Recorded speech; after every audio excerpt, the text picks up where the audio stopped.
Morning. This morning I'd like to read through the Anapanasati Sutta, the sutta on mindfulness of breathing, and give some practical, practice-based commentary about it as well. The context of where this sutta was taught is very inspiring. Lord Buddha taught this sutta in Savatthi, and I think the rainy season had finished and he decided to stay on longer. I think if I remember correctly, Lord Buddha spent, 18 rainy season retreats in Savatthi, but I think 24 in that area because there was another big monastery that Visakha sponsored. There was also places for the nuns. But the Lord Buddha said a very interesting statement. He said, I am pleased with the progress that is occurring in the Sangha. And so you can imagine, it's a nice thing to imagine Mahamoggallana's there, Sariputta's there, Ananda's there, Anuruddha's there, many of the great disciples spending the rainy season in the same place with the royal support, of course, of the King Pasenadi, the support of Anathapindika and Visakha. It was like headquarters, and this is when it was really pumping as a kind of a arahant producing corporation. The CEO was there, and the president was there, and the chief executive officers were there, and it was all working like a very nicely lubricated machine. Of course, there was a lot had gone into that we don't see. All of the past lives, all of the vows, all of the practice under previous Buddhas, previous Sanghas.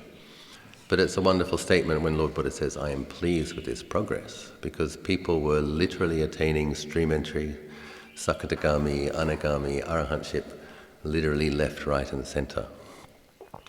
How nice it must have been if you were a simple villager in Savatthi and the monks and nuns came on arms round.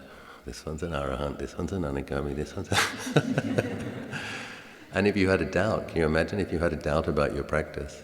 Go and ask Sariputta or ask Mahamoggallana. So, you want to know where grandma was reborn, go and ask the Buddha. And, it really was like that for those people who had the merit to be born in that situation. So, the sutta that Lord Buddha taught about breath meditation is the part that I think is most useful for us, where we're at, is the first, in a sutra, it's the first two paragraphs. In the chanting book, it's one page. And after this introduction, the rest, I think it's important that we understand that the Anapanasati Sutta is describing what is possible with breath meditation in terms of a process. It isn't an instruction about one sets, because, by the end of the 3 pages, the mind is purified and liberated. So obviously, for some of the people in that day and age, some of the people listening to the sutra as the Buddha taught it probably did liberate their minds from stream entry or sakadagami. They probably finished their work. But it's a description of how the breath can be used as a vehicle for liberation. And it gives us some very clear hints as to, and I think most importantly, or very importantly, is it's a huge affirmation about the power of this practice and the correctness of it. So let's have a look what Lord Buddha said. It's very pithy, literally just a few lines, but pay attention and hear the message. Bhikkhus, when mindfulness of breathing is developed and cultivated, it is of great fruit and great benefit. When mindfulness of breathing is developed and cultivated, it fulfills the 4 foundations of mindfulness. When the 4 foundations of mindfulness are developed and cultivated, they fulfill the 7 factors of enlightenment. When the 7 factors of awakening are developed and cultivated, they fulfill true knowledge and deliverance. Okay? So it starts with an in and an out breath and it ends with enlightenment.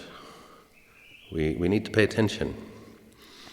A lot of, I think, One of the things I love about the Theravada, I love all the Buddhist traditions, and people do have different proclivities, different character types, different traditions serve practitioners in different ways. But I think the real strength of the Theravada is the simplicity. The challenge that Theravadan practitioners have is keeping it simple. And I think the biggest challenge we have is keeping on keeping on doing it consistently, having faith in it, and being patient. It's a real challenge for modern people to be diligent and while patiently waiting for the grand results. When we're diligent, we want quick results, modern people. So to be diligent and consistent and be a little bit patient when the grandest results don't occur quickly, that's our challenge. And then I think a lot of people look to this and look to that and do more study and try more methods, where we actually probably need to just keep plodding with the one that we have, but unrelentingly. So, ana is an in-breath, pana is an out-breath, sati is mindfulness, anapanasati. How does it fulfill the four foundations of mindfulness? Firstly, it's really wonderful that it can, that this one practice can support the awareness that we have in being mindful in these four kind of fields of reference. So mindfulness of a body. You come to sit your breath meditation, you bow and you sit in a meditation posture. The body is there. And when you establish your awareness on breath meditation, you are mindful of feelings associated with body contact, the breath coming in and out of the body. So often people use breath meditation in conjunction with reflective practices as well. So I often teach this. We do the hair of the head, hair of the body, nails, teeth and skin practice. We can use the breath while doing that, breathing in, kesa, breathing out, kesa. And one is using that breath to keep a center, using that breath to keep a sense of presence of mind while you contemplate that earth element on the top of your head as hair is just hair, not self. Loma, breathing in, loma, breathing out, hair on the other parts of the body.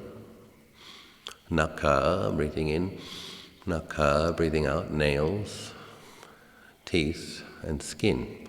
So when the part of the novice ordination, the preceptor gives every single novice this gamatana as part of the ceremony. This is your first meditation object, as one gone forth, is to see the body as parts and to see those parts as elements. Why? Because it helps reduce vanity, helps reduce attachment to it, lowers delusion and ignorance. So we can use the breath to be aware of the body as a body. And the breath is like an anchor, keeps us centered, keeps us present. When it comes to the Vedananusati, obviously the breath itself has feelings. And you'll notice when you're on intensive meditation retreat that sometimes the sensitivity and awareness of the breath is quite refined. You'll notice that the breath coming in at the nostrils is cooler than the breath coming out. And different people are aware of the breath at different areas. Although there's no lungs down here in the abdomen, when you breathe in, there's some movement in the abdomen. When you breathe, so it's like we're noticing the feelings associated with the breath. And I often teach for the first few minutes to be aware in the nose area, the chest area, and the abdomen area. The abdomen, the chest, and the nose. You just kind of give the mind a broader field at first. And then after a few minutes, you observe the breath in that one place where you can watch it most consistently, most easily. And then we try to be aware of the beginning, the middle, the end of each in-breath, the space in between the beginning, the middle, and the end of the out-breath, another space. And this is Vedananusati, this is awareness of feelings. Of course, what happens is we have all sorts of mind states in this area as well. Any of the hindrances, they will all have their feeling correlation. If you have sensual craving, there's feelings in this area, kind of hot. If you have aversion, there's feelings in this area. Similarly with sloth, by now we're on day 8 full day 8, you all know what it's like, the heaviness, the dullness, what that feels like. So we're trying to do breath meditation, but we're aware of feelings as well. And a practice that can bring great results is to observe them while you're aware of the breath, you observe your feelings arising, staying for some time, changing and ceasing. And that can be any type of feeling, so that's the breath itself, any of those feelings associated with mind states, the pain when it starts to impinge, shoulders, knee, lower back, but when people do pain practice, for example, some people decide they're going to sit with more pain, and probably more common among monks, kammatthana bhikkhus, and although everybody in intensive meditation retreats has to do some of it, but when people do this pain practice, the breath is what makes it possible to try to keep a calm center, and kind of establish the mindfulness, generate the mindfulness, make the mindfulness strong enough that this quality of presence of mind and clarity and awareness is able to observe feelings with some stability, some aloofness, some detachment. And for people who are skilled, the more pain there is, the more space they can get from it, the more sharper their samadhi, but that's an advanced practice. But we all do some of this practice. And so when you come to do breath meditation, there's going to be feelings there, and you are aware of feelings as well as feelings of the breath and feelings that arise in the whole area. Then the cittanupassana, the mind states, the thoughts, the proliferations. You're trying to be aware of the breath, but I'm thinking about this. Note it, come back to the breath. But in a process over a period of weeks, months, years, decades, you learn a lot about your mind states by trying to practice breath meditation, because the quality of clarity, the quality of presence of mind just helps you to see thoughts more clearly, and it helps you to see the energies underneath them. And there's some important lists that it's good to refer to. The 5 hindrances is always central, always helpful. When we know that something's a hindrance and we can label it as a hindrance, it can help us not be lost in it. Let's get some, Lord Buddha describes them as bandits, robbers, stealers of peacefulness. When we know that list well, and it's not a hard one, but sometimes delusion, we get deluded by them. We say, oh, I'm lost in irritation and aversion, or I'm lost in a deluded fantasy, or just call it, oh, okay, that's the 4th hindrance, the restlessness, agitation, etc. You just name it for what it is in terms of a hindrance, and you come back to the breath, and starting again. And so you learn a lot about mind states. And one of the things I constantly say is just know if it's neutral, wholesome or unwholesome. Just have this basic awareness of being truthful. What is affecting your mind? Is it skillful? Is it unskillful? Or is it just nothing, nonsense? That is your cittanupassana. But also, as the stages of peacefulness arise, if you get 5 minutes of peacefulness, it's also cittanupassana. There's that in your mind that just knows the mind is peaceful now. If your peacefulness deepens, what Lompo Nan refers to as upajjhara samadhi, 10, 15, 20 minutes of peacefulness with only a few thoughts, mostly wholesome thoughts. Okay, you know the mind is experiencing that kind of collectedness. Very interesting about breath meditation is many people have the experience, particularly when they do intensive practice, that it appears that the breath stops. And if the mind becomes truly peaceful. And what is actually happening is that the mind is turning inwards, away from the 5 coarse sense bases, or the eyes, ears, nose, tongue and body. And the mind sense space is experiencing samadhi. The mind is turning away from the external sense bases, and it appears that the breath stops. That's how it's experienced. And it doesn't. It's just that peacefulness becomes the object, and we train ourselves to stay with that peacefulness, allow the mind to be peaceful. And what I normally encourage people to do is just to stay centered in the area. Wherever you were last aware of the breath, you stay centered in that area. And just stay still and quiet and centered. And then at some point the mind will come out of the peace by itself, and you'll be aware of an in-breath, and you'll be aware of an out-breath, and you continue with your meditation of the in-breath. And so in this way, breath meditation leads the mind into states of samadhi.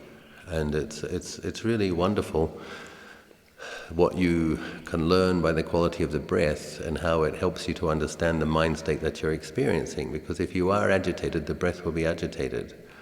If your mind is genuinely peaceful, your mind will be refined and peaceful. If your mind's a bit peaceful and you think, oh, this is a peaceful meditation, but you notice it's quite heavy breathing, it's more likely sleepiness. It's more likely bhavanga, what Lumpur Tate referred to as tree stump samadhi. But nothing good grows from it, although he did say it's better than thinking a lot. So if it's real peacefulness, the breath gets finer and finer. And then the peace is the object, the breath appears to disappear. And so the Kammatthana Ajahns, the great practitioners, recommend that when the mind comes out of that peacefulness, if we are able to experience it, that is a good time to do focused contemplation, for example, of the body as parts, or as those parts as elements, because the mind has more power at that time and the hindrances are significantly suppressed. It's a very likely time to have an insight, vipassana jnana. So we use the breath as well as giving the mind the stability for the deeper investigations into the body and the mind.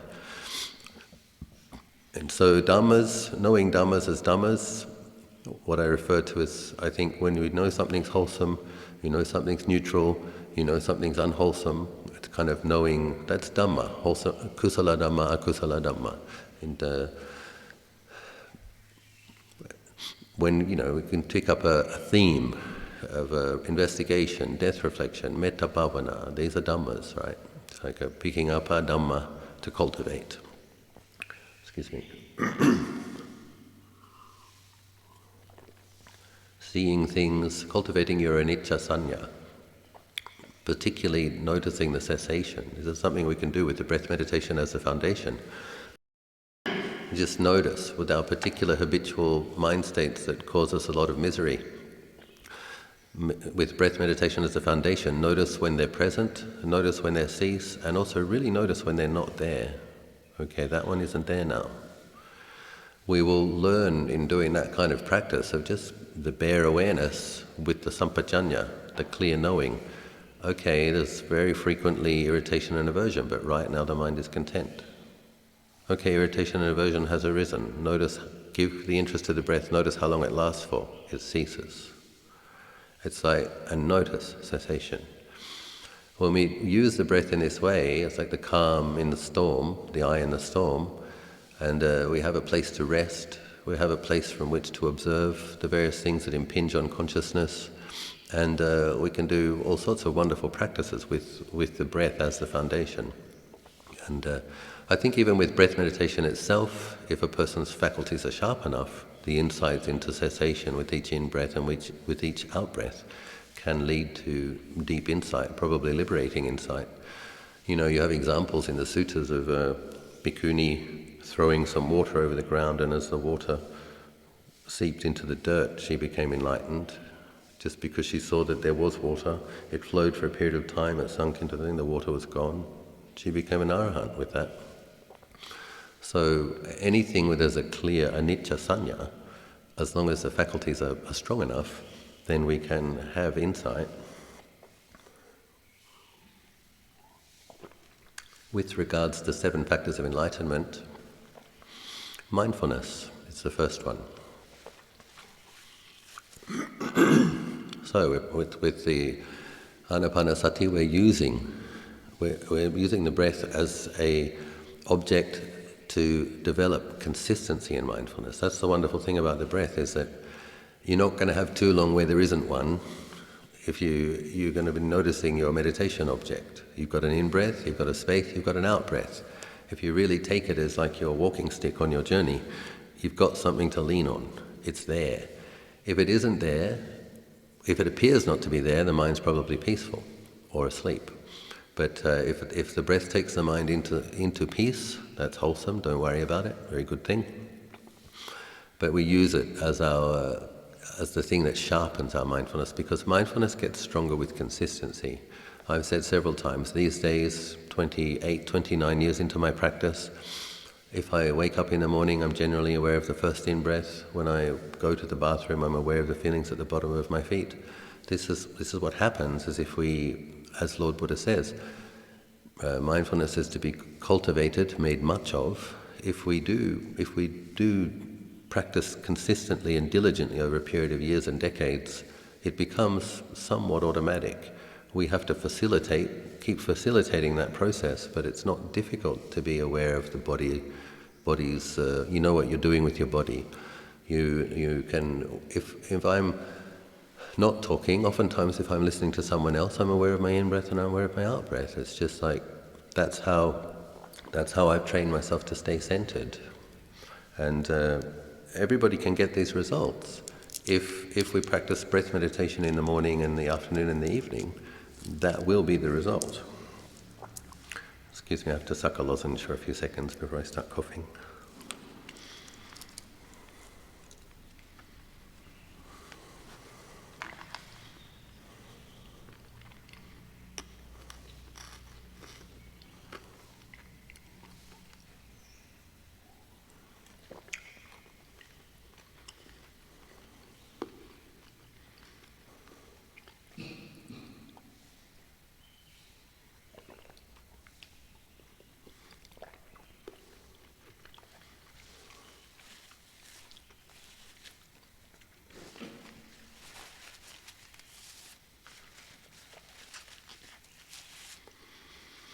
The second of the 7 factors of enlightenment is investigation into Dhamma. So I know we've been talking a bit about that already. So you're practicing awareness of breath, but you're also noticing what hindrances are present. Another list I like to refer to is the 16 upakilesa. We should become familiar with that list. What is a negative quality? What is a quality that darkens the mind that should not be trusted? What are the 5 spiritual powers? We become familiar with this is utterly wholesome, this is not to be trusted. And so there's a mindfulness and clear comprehension, a bit of investigation when necessary, when it would be helpful. You just know what's affecting the mind while you're giving the interest to the breath. Is it helpful, is it useful, or is it not helpful? If it's not helpful, drop it. The consistency of the breath meditation with some samadhi is what makes it possible to be able to let go of mind states. Why? Because the mind is holding that instead. It's like when you pick up awareness of breath as your object, you can drop the other objects. If mindfulness isn't yet really good, mindfulness of breathing we haven't trained a lot in it, it's a bit of a tug-of-war. It's like sometimes it's with the delusion, sometimes it's with the hindrance, sometimes it's with the breath. But when we train and we get more skilled at it, we really can pick up the breath meditation and put down the other mind objects. As I was saying earlier, you can use breath meditation as a foundation for body contemplation. You can use breath meditation as a foundation for observing arising and ceasing. You can use breath meditation to give you some coolness as you contemplate dukkha, the pain, the dukkha aspect of where it hurts, the clinging, where is the clinging. Do some investigation and what does it feel like? What does the attachment feel like? What does the clinging feel like? What does craving for and craving not for feel like? And have a look at the dukkha of that. And breath meditation gives us the space, gives us the ability, gives us the mind some integrity from which it can contemplate it. But it's a pretty scary contemplation, actually. All conditions are unsatisfactory. All conditions are bound up with suffering. But when we have some coolness and some stability, and as Ajahn Sumedho says, that which knows suffering isn't suffering. So the mind that can rest with the breath and rest in awareness and contemplate this, it has a refuge. The refuge of Dhamma, the refuge of one's own Dhamma practice. So the next, in the 7 factors of enlightenment, mindfulness, contemplation of Dhamma, virya, energy.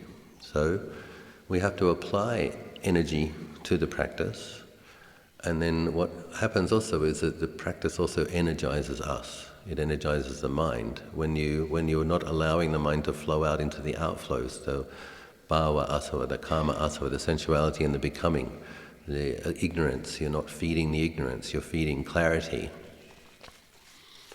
Then energy arises, the energy that's normally scattered in our grasping at thoughts about the past, thoughts about the future, thoughts about other people. When we restrain that, the natural energy of the mind, it's a wonderful thing actually. Most people have no idea just how much energy there is in a well-trained mind, how much potential, what the incredible potential of a human body and mind is. And energy arises when we are consistent in our mindfulness of breathing. And then when there is good energy, some collectedness, the next factors of enlightenment arise, the piti, bojjhango sati sankota dhammanang, which are virya, piti, pasati, rapture and tranquility. So rapture can be a feeling of joy, lightness, brightness. Some people have tears streaming down their eyes, and sometimes people are so happy that they cry. So that's a form of rapture. It's so much joy you can't contain it, and sometimes, if I recollect the qualities of the Buddha, the sacrifice of the Bodhisattva, the wonderfulness of the Dhamma, the merit that the Bodhisattva accumulated to establish the sasana, and all of the benefit that I've received, how much less I suffer compared to how I used to, then I can get teary-eyed with gratitude and love for the Buddha, and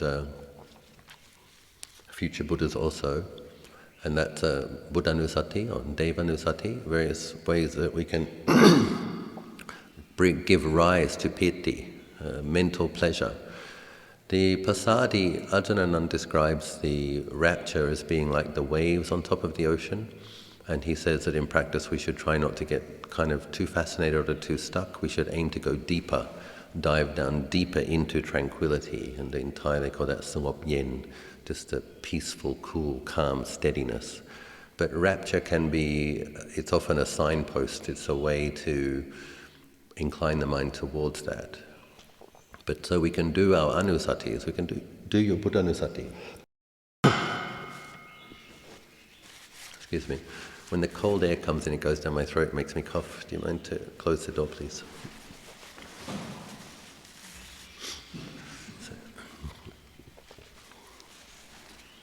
Yeah.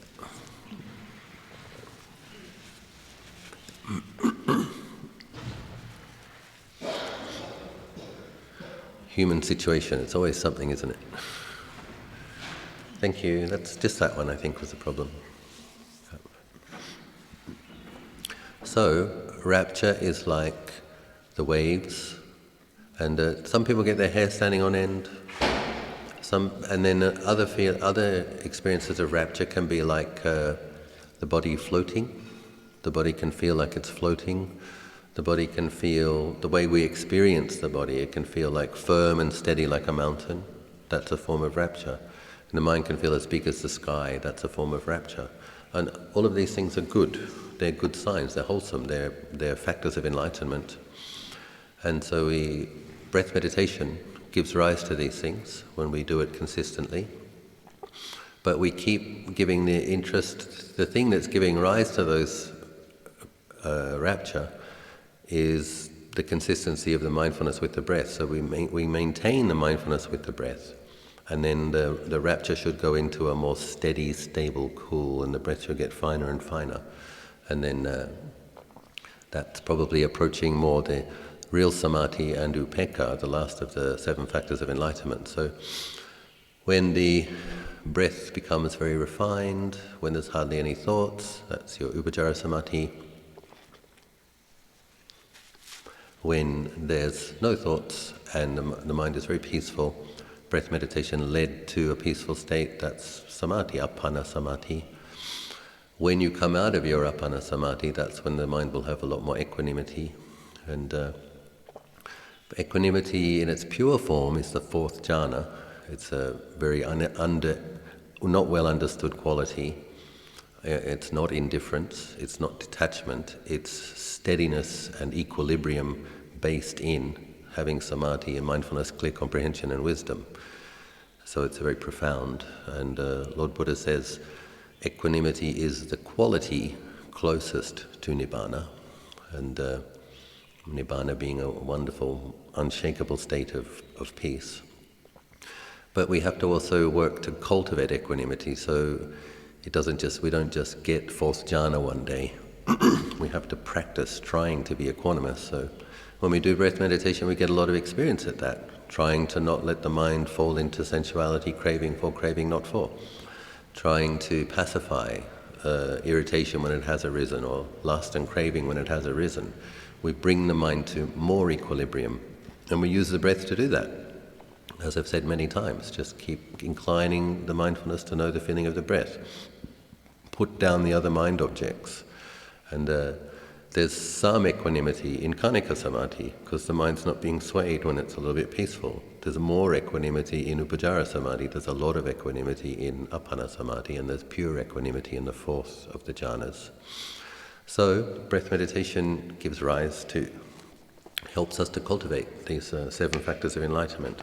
When the 7 factors of enlightenment are fully developed and cultivated, they fulfill true knowledge and deliverance.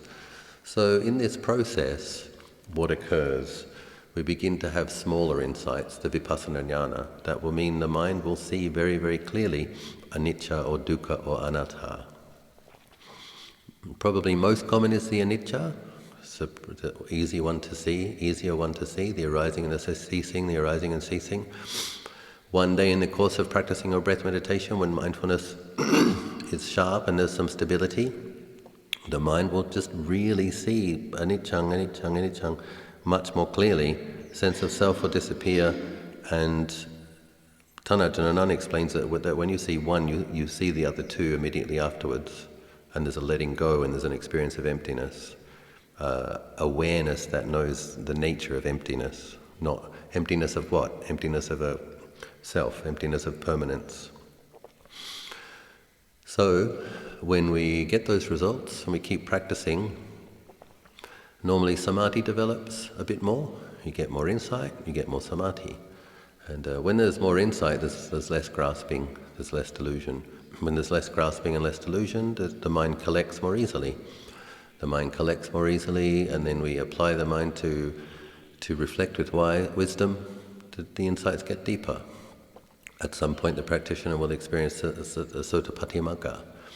We have this chant that we do, the 8 kinds of noble beings, the 4 pairs. So for people with more ordinary level of parami, the path of insight has 8 stages. People get a glimpse of nibbana, they have the stream entry path. As their practice deepens, they have the same insight, but it's stabilized, they get stream entry fruit. That's the first of the 2 pairs. First of the 4 pairs, first pair of the 4.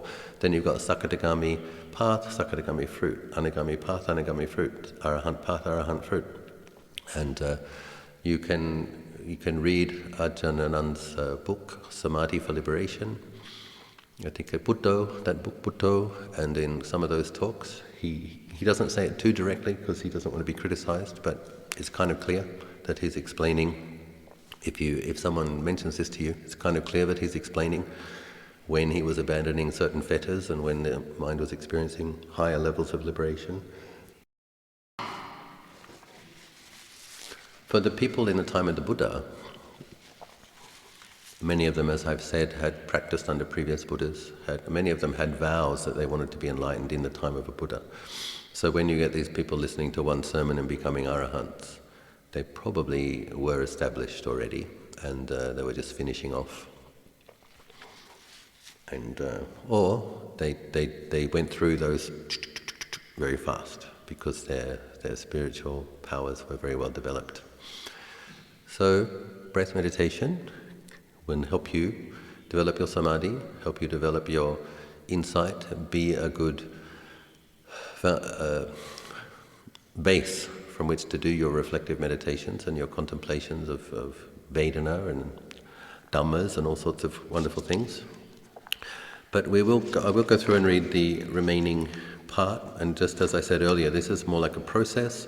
It's not really an instruction. You can't read the Anapanasati Sutta and decide to enter jhana and then decide to liberate your mind and be an arahant by the end of the sutta, unless you were in Savatthi listening to Lord Buddha, at which case you wouldn't be here now. But here we are. And how bhikkhus is mindfulness of breathing developed and cultivated so that it is of great fruit and great benefit. Here, bhikkhus, a bhikkhu gone to the forest, to the foot of a tree, or to an empty hut, sits down having crossed his legs, sets his body erect, having established mindfulness in front of him. So what does that mean, establishing modesty in front of him? I think my interpretation of this is like one makes mindfulness the fore. It doesn't mean you put your mindfulness in front of you. It means you establish mindfulness. Ever mindful, he breathes in. Mindful, he breathes out. Breathing in long, he knows I breathe in long. Breathing out long, he knows I breathe out long. Breathing in short, he knows I breathe in short. Breathing out short, he knows I breathe out short. So this doesn't mean that we have to make a mental note of how long and how short each breath was. That's not how I understand this. The way I understand it is that you know the quality of each breath as it arises. So if it's short, you know, you're with the breath with your mindfulness as long as that duration is. So you don't have to say, oh, that was a long one, oh, that was a short one, that was a medium one. It's not a kind of a sense of self-commenting on everything. That doesn't liberate anybody. The way I understand this is we know the breath as it is, according to its characteristic, according to how it's felt and experienced in that moment, moment by moment. You know each breath as it is. He trains us, I shall breathe in, experiencing the whole body. He trains us, I shall breathe out, experiencing the whole body.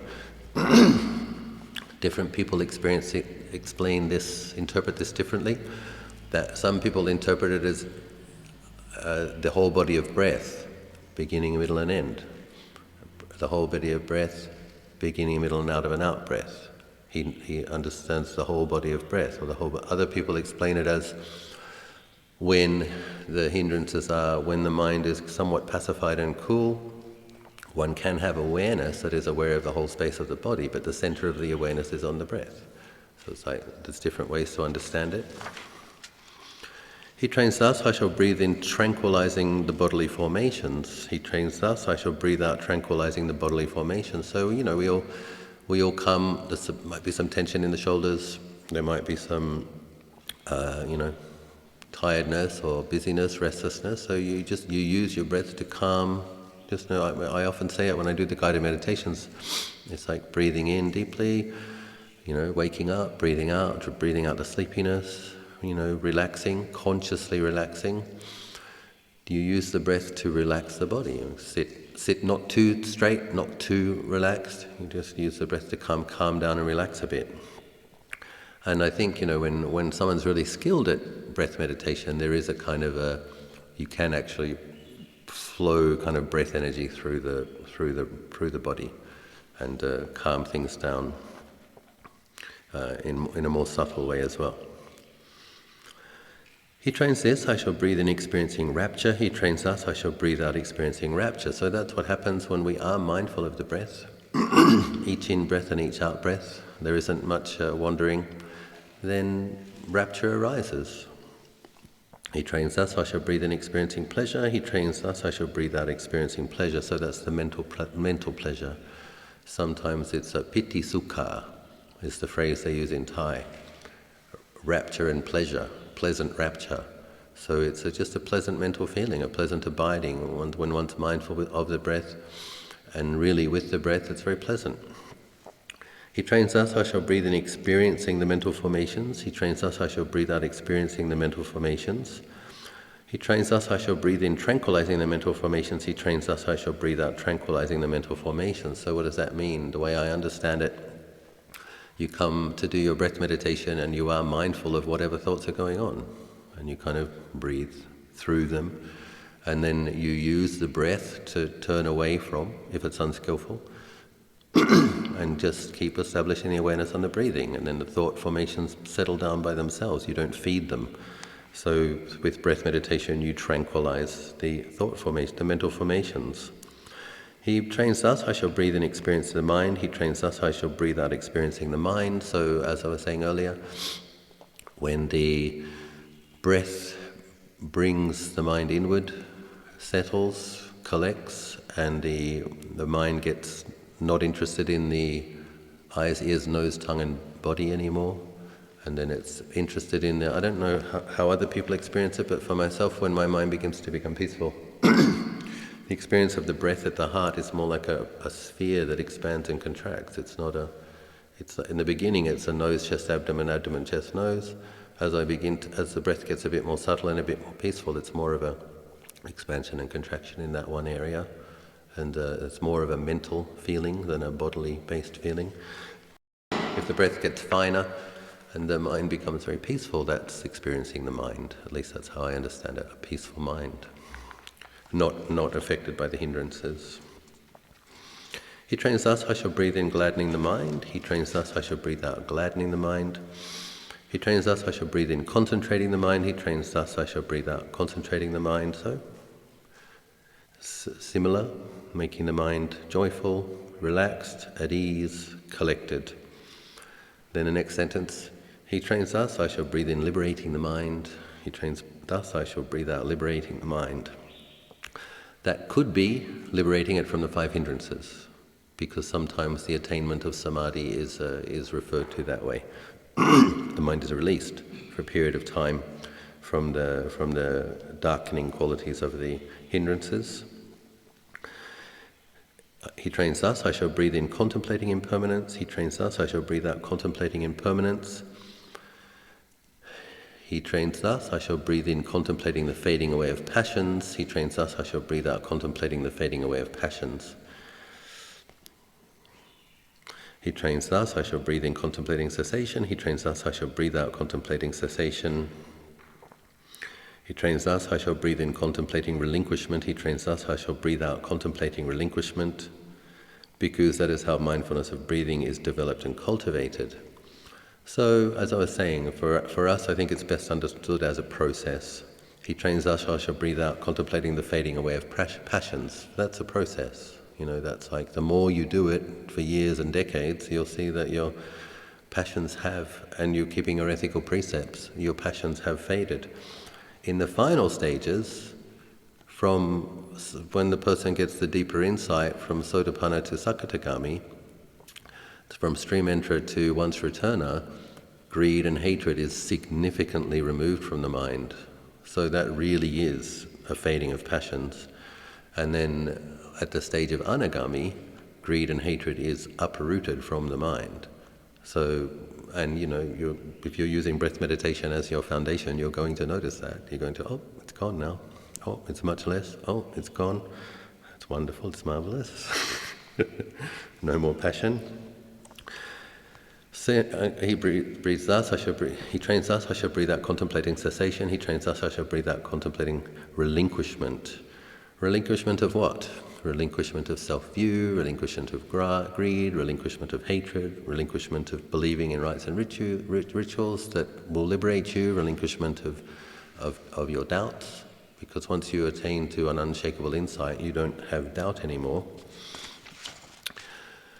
This is how breath meditation is developed and cultivated, so that it is of great fruit and benefit, and thus was it said. So, and I'm sure at the end of that sutta there were many more arahants in the world, even though there were already many listening.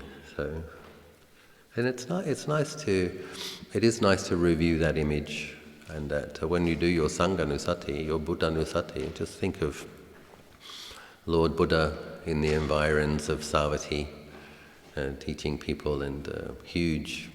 I've seen similar things. Obviously the quality of the bhikkhus was not as good as in those days, but I have seen the Dalai Lama addressing 15,000 bhikkhus, for example. And if all of those people practice well, they will become better quality, and it'll be a Buddha that they'll be listening to. But yes, just thinking of all of the wonderful lay people. Ajahn frequently says, I'm not sure what his source is, but I trust it anyway.